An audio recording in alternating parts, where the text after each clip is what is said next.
Captain Jinho Kim stood at the back of the Grand Council chamber.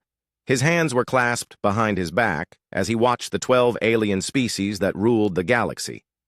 The chamber was huge, with walls that reached up so high they seemed to touch the stars. Each species had their own section, with seats made from materials from their home worlds. The Velcarians sat on crystal thrones that glowed with soft blue light. Their bodies looked like tall, thin trees with silver bark. Next to them, the Zorathi delegation rested on floating cushions filled with water. Their fish-like bodies moved slowly inside the liquid bubbles that kept them alive in the air. Ambassador Minji Park sat in the human section. She wore a simple black diplomatic uniform with the Earth symbol on her shoulder. Her face showed no emotion as she listened to the charges being read against humanity. Jinho had worked with Minji for 5 years. He knew that calm face meant she was thinking hard and fast. The Velcarian Primarch rose from his crystal throne. His voice came out like wind through metal pipes. "We have gathered today to make a final decision about the human species and their place in our galactic community." Jinho felt his stomach tighten. Final decision. Those words had been hanging over humanity for months. "For 50 years, the Primarch continued, we have tried to help humans fit into our peaceful society. We have given them technology. We have shared our knowledge. We have offered them places on 17 worlds across the galaxy." The chamber was so quiet that Jinho could hear his own heartbeat. Admiral Hyuk Choi, who was standing next to him, shifted his weight. The old admiral's jaw was tight with anger. "But humans have proven again and again that they cannot control their violent nature," the Primarch said. His crystal eyes looked directly at the human section. "In every crisis, humans choose war over peace. In every difficult situation, they use force instead of wisdom." Dr. Hana Lee, sitting behind Ambassador Minji, made a small noise in her throat. She had spent 20 years studying alien cultures and helping humans work with other species. Jinho knew this accusation hurt her deeply. The Primarch walked to the center of the chamber. His crystal body caught the light and threw rainbow patterns on the walls. 3 years ago, when the Nexari pirates attacked the mining station on Kepler 7, what did humans do? They destroyed the pirate fleet completely. Not one pirate ship survived. "They were attacking innocent miners," Admiral Choi whispered to Jinho. His voice was full of controlled anger. 2 years ago, when the plague hit the colonies on the Outer Rim, humans rushed in with their medical ships, but they also brought weapons. They turned a rescue mission into a military operation," the Primarch continued. Jinho remembered that mission. The plague had been spreading because crime lords were stopping medical supplies from reaching the sick. The human fleet had to fight their way through to deliver the medicine. They saved millions of lives. Last year, when diplomatic talks broke down between the Catherine Empire and the Void Hunters, humans suggested military action as the first solution. Not trade agreements, not cultural exchange, war. Ambassador Minji finally spoke. Her voice was calm and clear. "Primarch, if I may respond to these charges." "You may speak, Ambassador Park." Minji stood up slowly. She looked around the chamber at each delegation. "Honored members of the Council, humans have served this galactic community with dedication for 50 years. We have never started a war. We have never attacked peaceful species. We have only fought to protect others." The Zorathi delegate made a sound like water bubbling. "But you always choose to fight. There are always other ways." "Are there?" Minji asked. "When pirates kill innocent people, what other way stops them? When disease spreads because criminals block medicine, what other way saves lives? When diplomacy fails and one species threatens to destroy another, what other way prevents war?" The chamber erupted in alien voices. Some species supported the humans. Others argued against them. The crystalline hegemony, who had benefited greatly from human engineering help, tried to speak for humanity. But their voices were drowned out by the majority. The Primarch raised one crystal arm and the chamber fell silent. "The vote has already been taken. 11 species voted to remove humans from galactic civilization. Only one species voted for humans to stay." Jinho felt the blood drain from his face. 11 to 1. It was worse than they had feared. "The decision is final," the Primarch announced. Humanity has 72 standard hours to begin withdrawing from all non-human space. All human colonies, bases, and ships must leave areas controlled by Council member species. All humans living on alien worlds must return to human space. Dr. Hana Lee stood up quickly. Primarch, this will cause terrible problems. Human colonies provide food for 6 different species. Our medical centers treat patients from across the galaxy. Our engineering teams maintain systems that 3 civilizations depend on. That is no longer our concern, the Primarch replied, coldly. Humans have proven they cannot be trusted to act peacefully. We cannot risk the safety of galactic civilization. Admiral Choi stepped forward. His hand was on his weapon, but Jinho grabbed his arm. Starting a fight here would only prove the Council right. You make this decision because you fear us, Admiral, Choi said. His voice carried across the chamber. You fear what humans can do when we are pushed too far. The Primarch's crystal body seemed to grow brighter. We do not fear humans. We simply cannot allow violent species to threaten peaceful ones. Ambassador Minji walked to the center of the chamber. Every eye was on her. Jinho held his breath, waiting for her to argue, to plead, to offer some compromise that might change the Council's mind. Instead, she bowed deeply in the formal diplomatic style. When she straightened up, her face was completely calm. Understood, she said. One word. That was all. The chamber exploded into shocked voices. The alien delegates had expected humans to beg. They had expected arguments and tears and desperate offers. They had not expected simple acceptance. The Primarch leaned forward on his crystal throne. You understand? That is your complete response? Yes, Primarch. Humanity understands your decision. We will comply with your 72-hour deadline. Minji's voice never changed. It stayed calm and professional. Jinho stared at his ambassador. This was not the reaction anyone had expected. The Zarathi delegate was making confused, bubbling sounds. The insect-like Kepri were clicking their mandibles nervously. Very well, the Primarch said slowly. The session is ended. Human ships will be escorted to the edge of Council space to ensure compliance. As the alien delegates filed out of the chamber, many of them looked back at the human section with confusion. Some seemed almost disappointed that humans had not fought the decision. When the chamber was nearly empty, Admiral Choi approached Ambassador Minji. Ma'am, with respect, shouldn't we at least try to negotiate? We could offer them something, anything to change their minds. Minji looked at the 3 men standing with her. Her calm mask slipped for just a moment, and Jinho saw the pain in her eyes. Admiral, they have made their choice. They want us gone because they think we are too dangerous. Perhaps it is time they learned what dangerous really means. Dr. Hana, Lee frowned. What do you mean? I mean, Doctor, that for 50 years humanity has been very, very careful not to frighten our galactic neighbors. We have held back our true capabilities. We have followed their rules and accepted their limitations on our research and our expansion. Captain Jinho began to understand. And now? Ambassador Minji smiled, but it was not a happy smile. Now we go home, and we stop holding back. She walked toward the exit, her footsteps echoing in the empty chamber. Send a message to Earth, Captain. Tell them the Council has made their decision. Tell them it's time to show the galaxy what humanity can really do.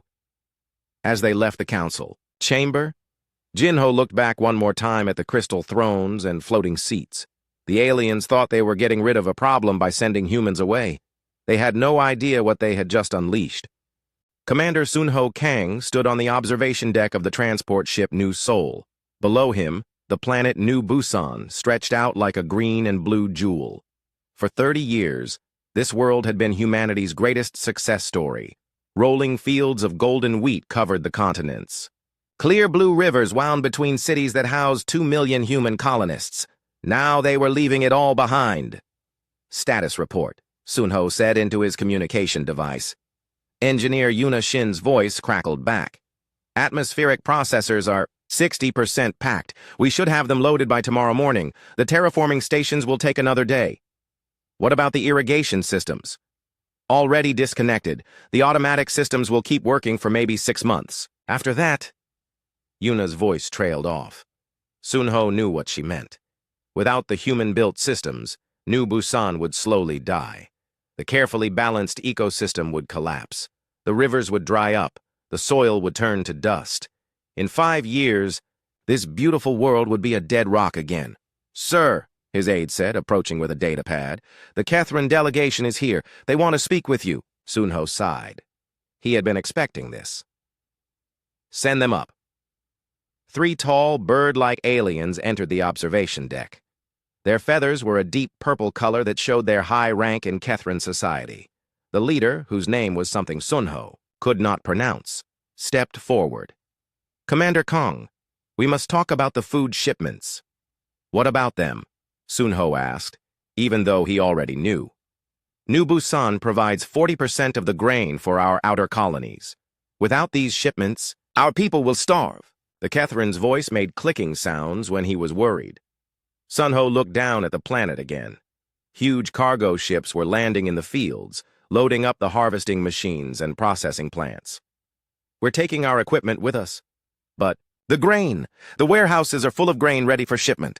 "That grain was grown by human farmers using human technology on human land. We're taking it with us." The Catherine leader's feathers stood up in alarm. "Commander, please be reasonable. Our colonies depend on this food. Surely you can leave the current harvest." Sunho turned to face the alien.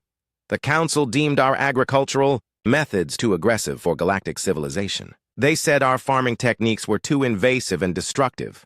I'm simply following their guidance." "That's not... We didn't mean..." The Catherine struggled with his words. "You voted to expel us," Sunho said calmly. "You declared that human methods were unsuitable for civilized space. We're just making sure you don't have to deal with our unsuitable methods anymore." On the planet's surface, massive fusion-powered excavators were digging up the genetically modified crops that made New Busan's soil so fertile. The plants had taken decades to develop and cost billions of credits to create. Without them, nothing would grow here. The Catherine delegation left without another word. 2 sectors away, trader Jaewon-Oh was having a similar conversation with a group of Zephyrian merchants. The aliens looked like floating jellyfish made of glass, their transparent bodies pulsing with nervous energy. "Trader." "Oh, you cannot remove the trade route computers," the lead Zephyrian said. Its voice sounded like wind chimes in a storm. Jaewon was supervising the removal of equipment from Nexus Station, the largest trading post in this part of the galaxy. Human engineers had designed the complex computer systems that tracked millions of shipments across dozens of star systems. "These are human-built systems," Jaewon replied. "We're taking them home. But without the routing computers trade in, this entire sector will collapse. Ships won't know where to go. Cargo will be lost. The economy will have to function without human involvement," Jaewon finished. "Isn't that what the Council wanted?" The Zephyrian's body flashed red with panic. "We didn't know how much we depended on your systems. We tried to tell you. For years we offered to teach other species how to build and maintain these computers. You always said you didn't need to learn because humans would handle it." Jaewon watched as human technicians carefully removed the quantum processors that made faster-than-light communication possible between star systems. Each processor had taken 5 years to build and cost more than a small planet. "Please," the Zephyrian begged. "Leave us something. Some basic systems to keep trade moving." Jaewon shook his head. "The Council determined that human technology was too dangerous for galactic civilization. We're protecting you by removing it." On the mining world of Titan's Rest, General Yumbi Yu was overseeing the most complex part of the withdrawal. This planet produced the rare metals that every advanced civilization needed for their technology. Human mining techniques had increased production by 400% over the past 20 years. The problem was that human mining used controlled nuclear explosions to break through the planet's incredibly hard crust. The Council had always complained that this method was too violent and dangerous. "General," her chief engineer reported, "the crystalline hegemony is demanding we leave the mining equipment." "On what grounds?" Yunbi asked. "They say the equipment belongs to the planet, not to humanity." Yunbi laughed, but there was no humor in it. "Show them the contracts. Every piece of equipment was built by humans, paid for by humans, and maintained by humans. It's all going home." The crystalline beings were not happy with this answer. Their ambassador, a creature that looked like a living diamond, approached Yunbi directly. General Yu, without the mining equipment, production will drop to almost nothing. Our technology depends on these metals. Then you should have thought of that before voting us out of the galaxy, Yunbi replied. We didn't vote against humans. The crystalline hegemony supported you, but you didn't support us enough. 11 species voted against us. Your single vote wasn't enough to change anything. The diamond creature's body flashed with different colors as it processed emotions. So you punish us along with the others? We're not punishing anyone. We're simply complying with the Council's decision. They said human methods were too aggressive for civilized space. We're removing our aggressive methods. Yunbi watched as the massive nuclear mining charges were carefully loaded onto transport ships. Without these controlled explosions, it would take the other species centuries to dig through Titan's rest's crust. Back in space, Captain Jin-Ho Kim was coordinating the largest evacuation in galactic history. His ship, Harmony's Edge, had become the command center for the entire operation. Captain, his communications officer reported, we're getting messages from every species in the Council. They're all asking us to slow down the withdrawal. What's their concern? Jin-Ho asked. They're starting to understand how much they depended on us.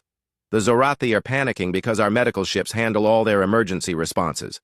The Valkyrians are worried about their defense satellites because we designed and maintain them. The Kepri hive worlds are facing starvation because our cargo ships transport their food. Jin-Ho nodded. Send the same response to all of them. Humanity is complying with the Council's directive to remove ourselves from galactic civilization. We are doing exactly what they asked. Sir, the Valkyrian Primarch wants to speak with you directly. Put him through. The Primarch's crystal face appeared on the main screen. Captain Kim, this withdrawal is happening too quickly. There must be a transition period. Primarch, you gave us 72 hours to begin withdrawing. We began immediately. We'll be completely gone in 2 weeks. 2 weeks? That's impossible. It should take months to properly transfer your responsibilities to other species. Jin-Ho smiled coldly. We're very efficient. It's one of our aggressive traits that the Council found so troubling. Captain, be reasonable. The galaxy depends on human services more than we realized. Then perhaps the Council should have realized that before they voted us out. The Primarch's image flickered with frustration. We can reconsider the vote. We can... No, Jin-Ho interrupted. The vote was final. You made that very clear. Humanity accepts your decision. Around the galaxy, the pattern was the same. Human colonies, bases, and ships were disappearing with frightening speed.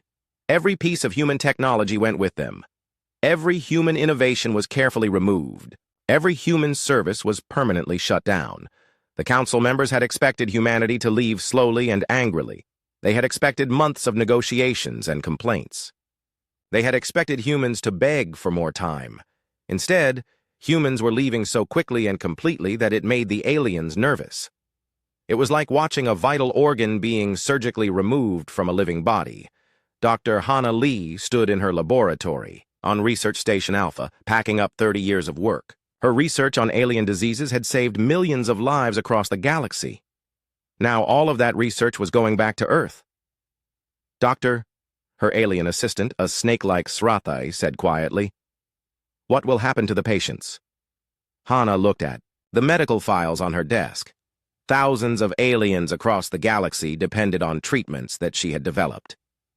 Other doctors will have to find new treatments. But doctor, some of these diseases only respond to human medicine. The Morvac plague, the crystalline rot, the void madness. I offered to train other species in these treatments many times. They always said they would learn later. Now it is later. Hana sealed the last container of research materials. 6 months had passed since humanity disappeared from galactic civilization. Dr. Dong-Yun Nam, former head of Galactic Disease Control, sat in his new laboratory on Earth. Through the window, he could see the blue oceans and green continents of humanity's homeworld. It was beautiful and peaceful. His communication device beeped with an urgent message, then another, then dozens more, all from the Valkyrian Confederation. Dr. Nam, please respond. The plague has spread to 15 worlds. We need your help. Dong-Yun read the message and felt no satisfaction. He had warned them this would happen. For 20 years, he had told the Valkyrians that their medical systems were not good enough to handle certain diseases. They had ignored him. The Velcarian plague was a tricky disease. It looked harmless at first, like a simple cold. But if it wasn't caught early, it would spread through an entire planet in weeks. Dong-Yun had created a monitoring system that watched for the early signs. It had prevented 7 major outbreaks in the past decade. When humanity left, they took the monitoring system with them. "Doctor," his assistant said, entering the laboratory. "The Velcarian Primarch is requesting a direct communication link."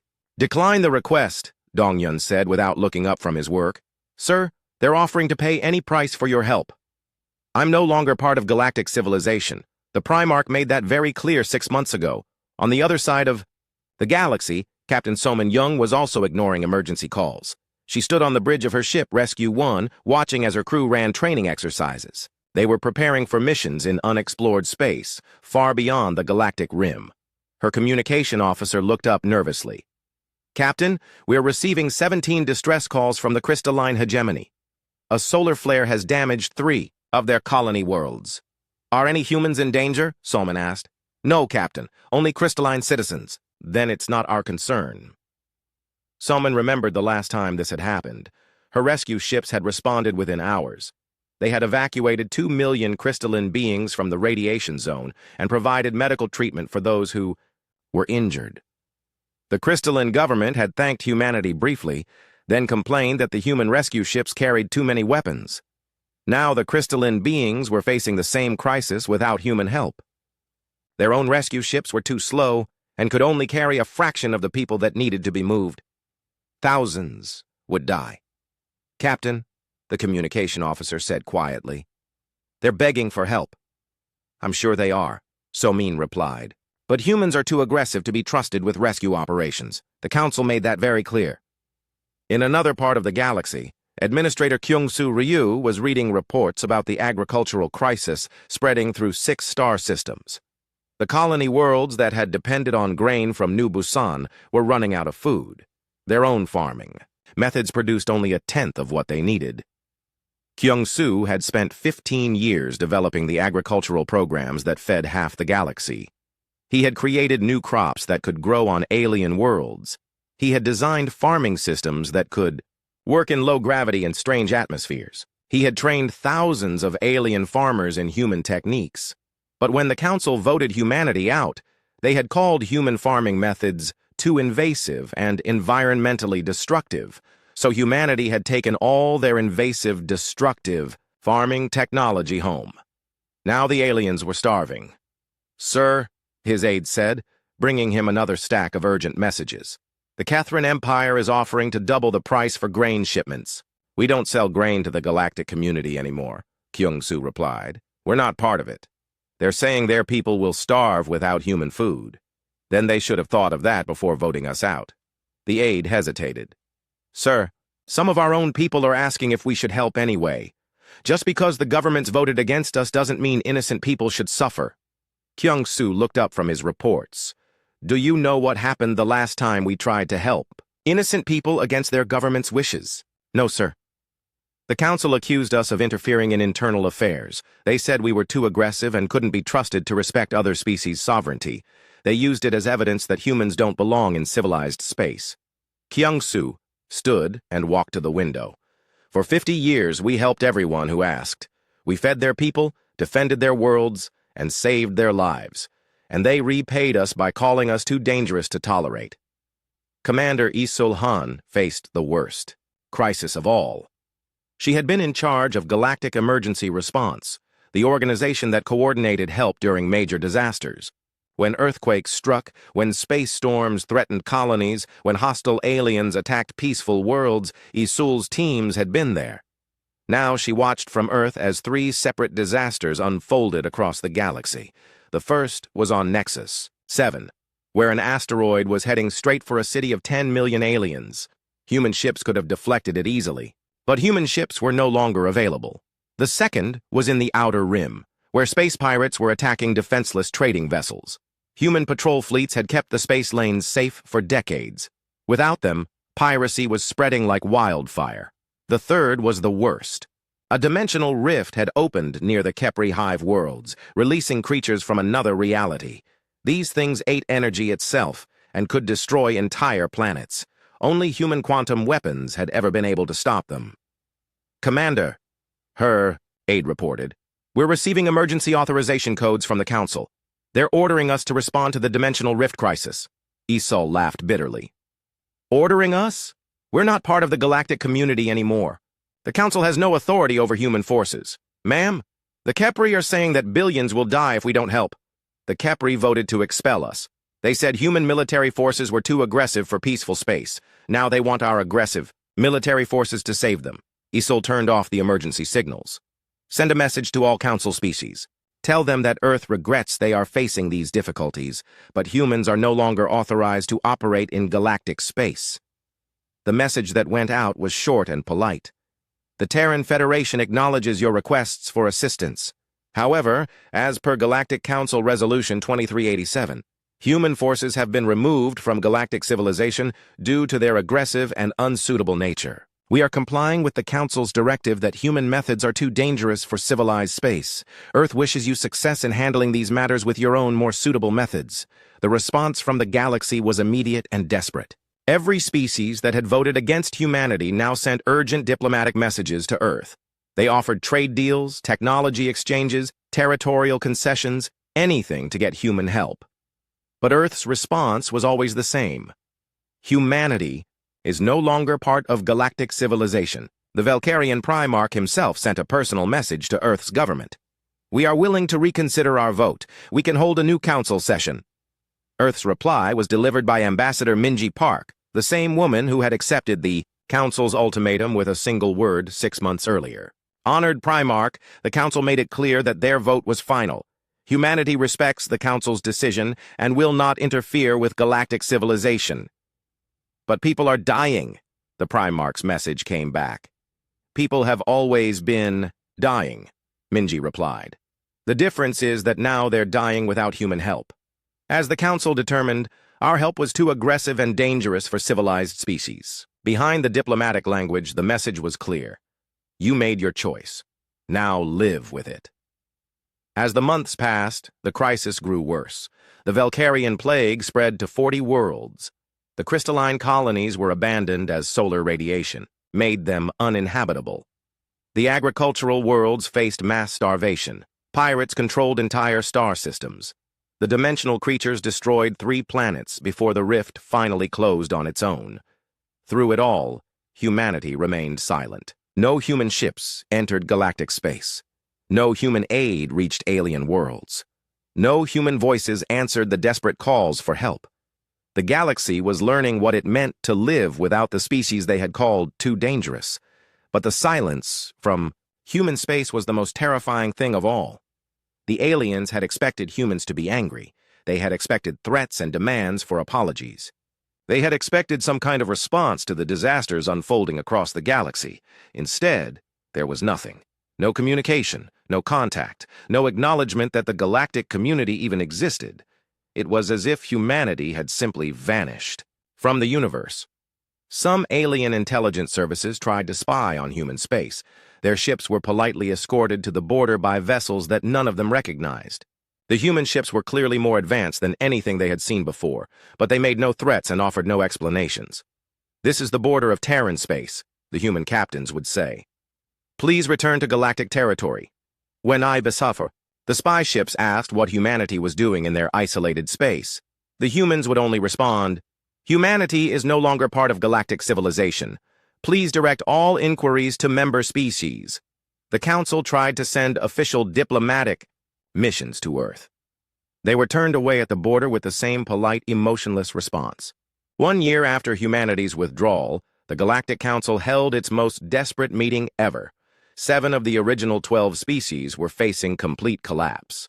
The others were struggling to survive without the systems and services that humans had provided. Counselor Taehyung Bae, humanity's former representative, had been recalled to Earth months ago.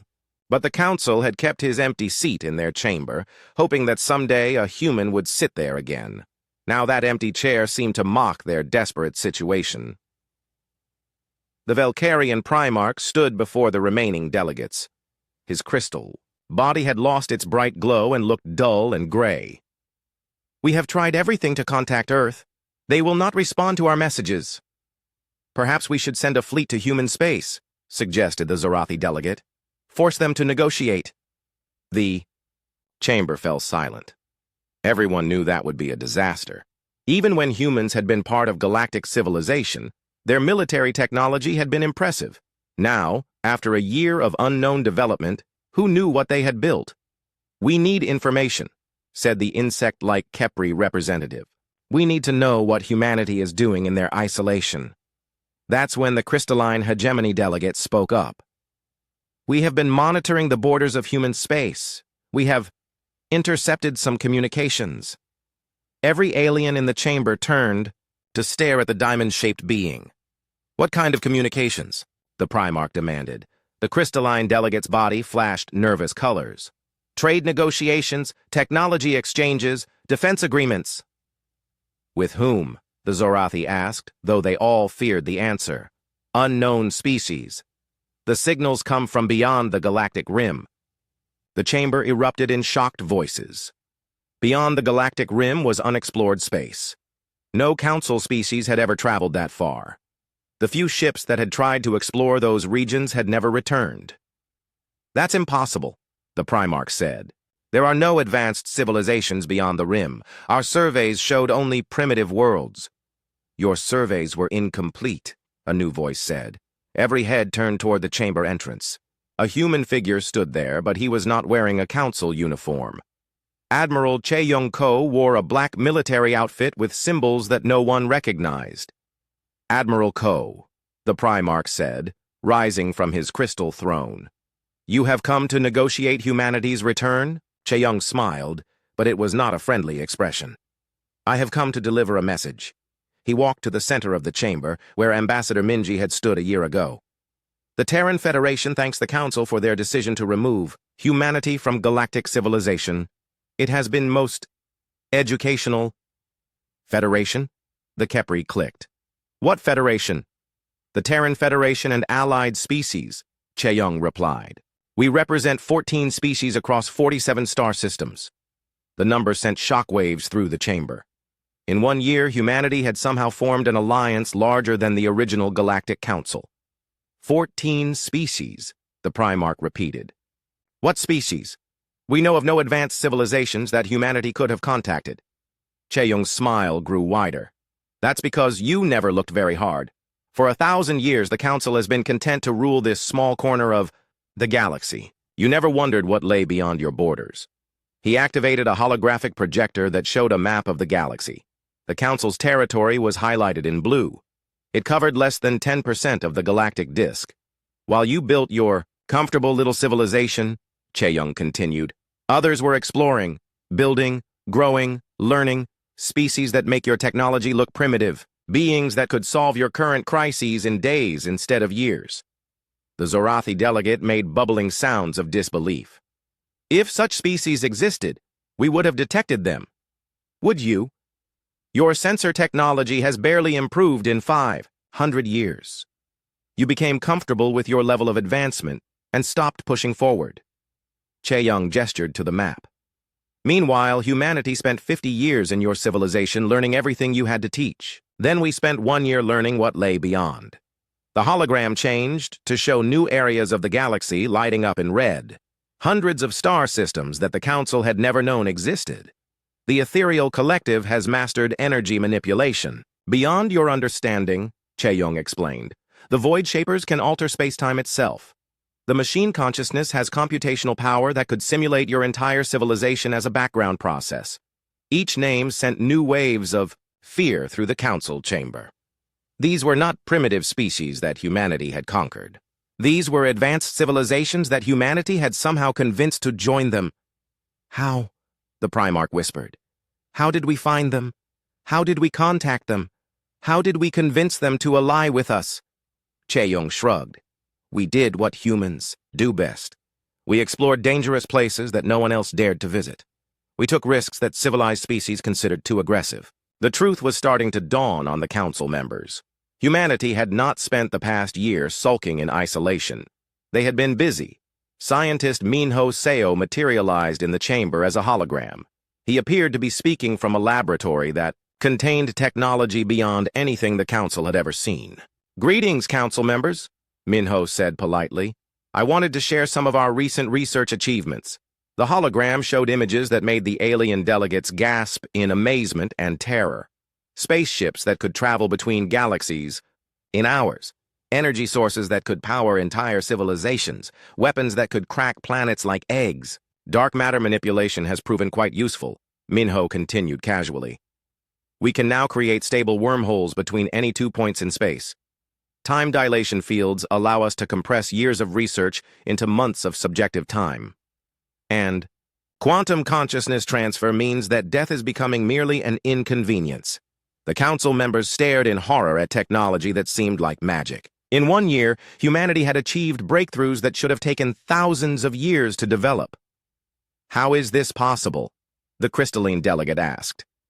Minho smiled. Simple. We stopped limiting ourselves to what you considered safe and civilized. For 50 years, humanity held back our research to avoid frightening our galactic neighbors. We accepted restrictions on dangerous experiments. We agreed not to pursue technologies that you considered too aggressive. The hologram showed laboratories where humans worked alongside beings that looked like living starlight and creatures made of pure thought. Our new allies don't share your fears about aggressive research, Minho continued. They understand that advancement requires risk. They appreciate species that push boundaries instead of accepting limitations. Diplomat Jiwan Im appeared as another hologram. She stood in what looked like a diplomatic conference room, but the other figures around the table were clearly not from anywhere in council space. The Terran Federation has been quite busy diplomatically as well, Jiwan said. We have established trade agreements with 17 civilizations, mutual defense pacts with 12 species, and cultural exchange programs with 23 different forms of life.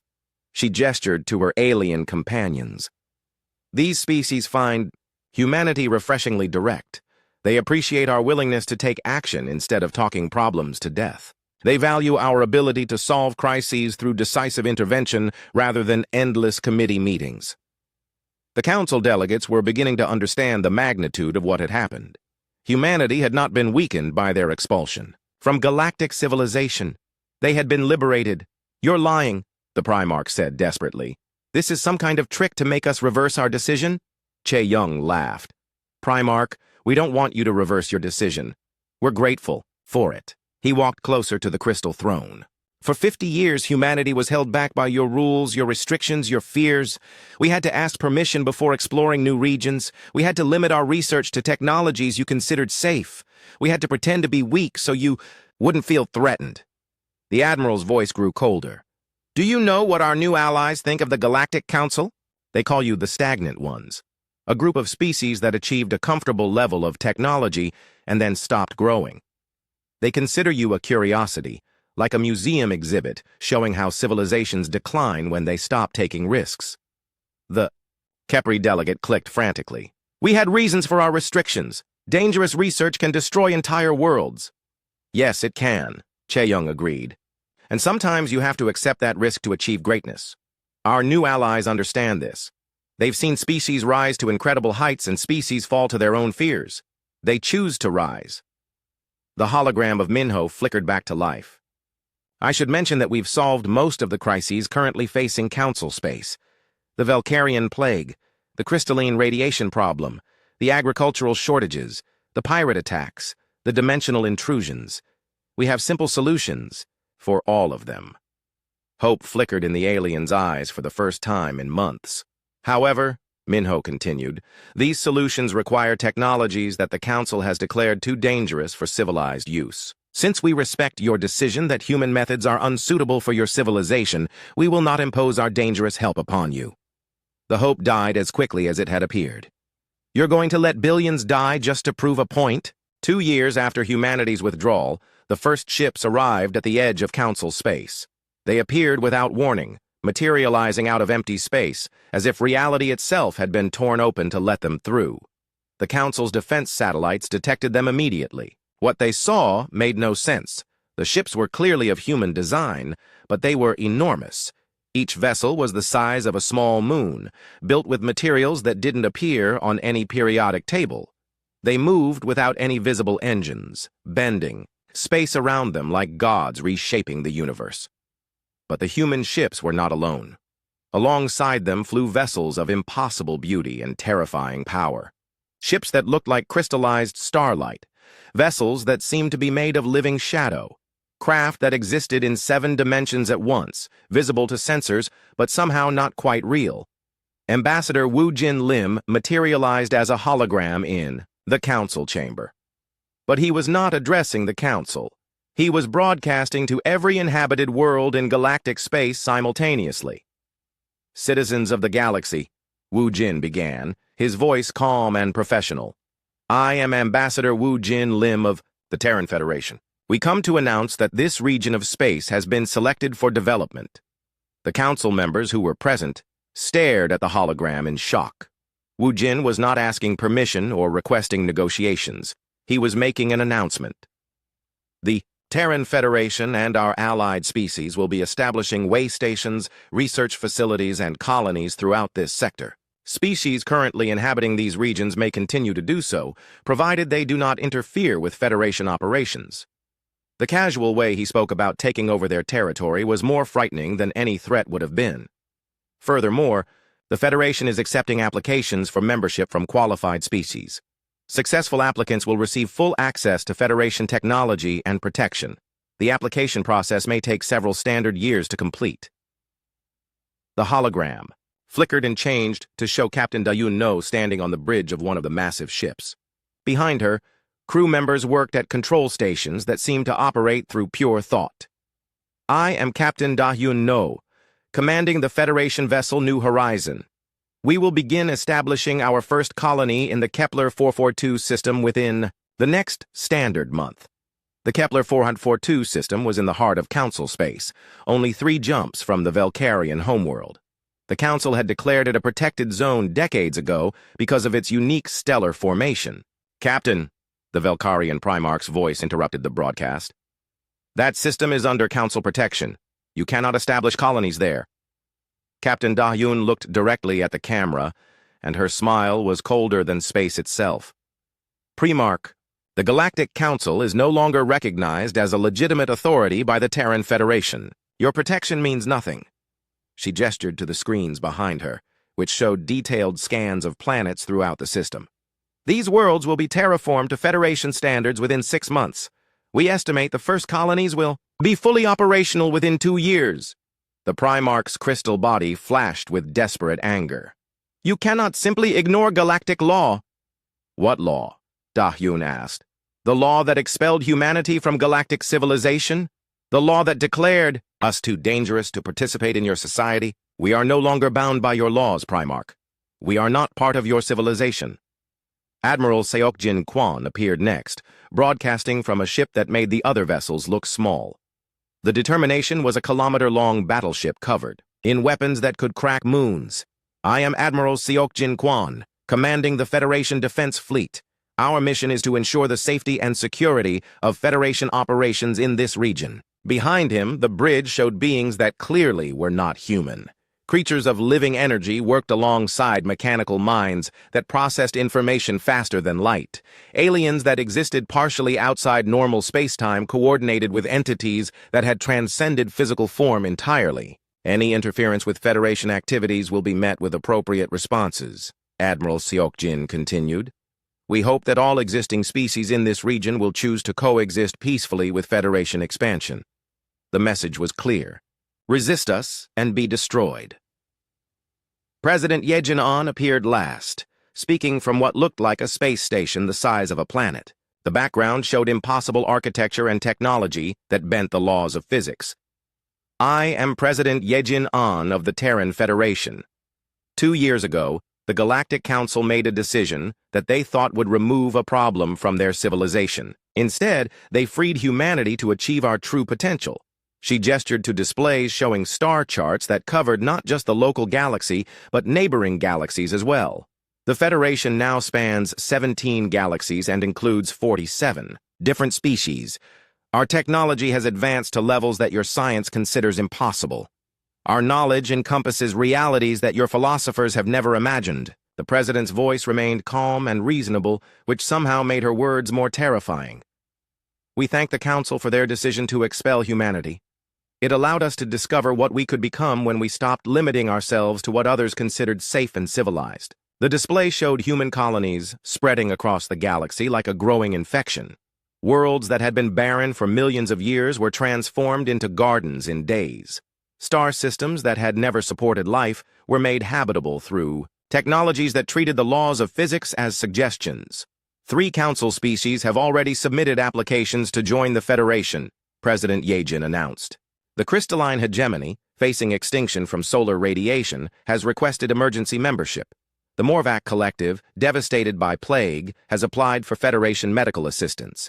The Threnari Unity, economically collapsed after the loss of human trade routes, has petitioned for inclusion in our economic network. The remaining council members felt the walls closing in around them.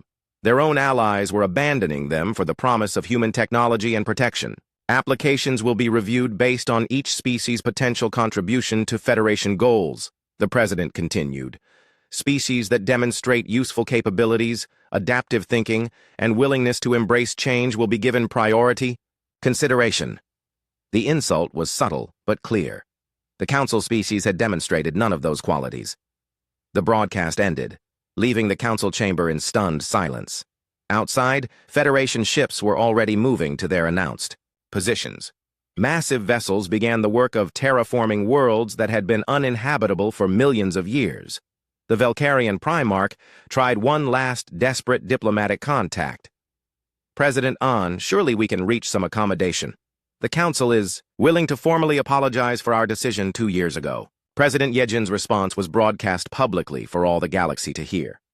Primarch, your apology is no longer relevant. 2 years ago, it might have meant something. Today, the Federation has moved beyond the need for Council approval or recognition. Her image appeared in the Council chamber, but she was clearly speaking from a position of absolute power. The Council taught humanity an important lesson.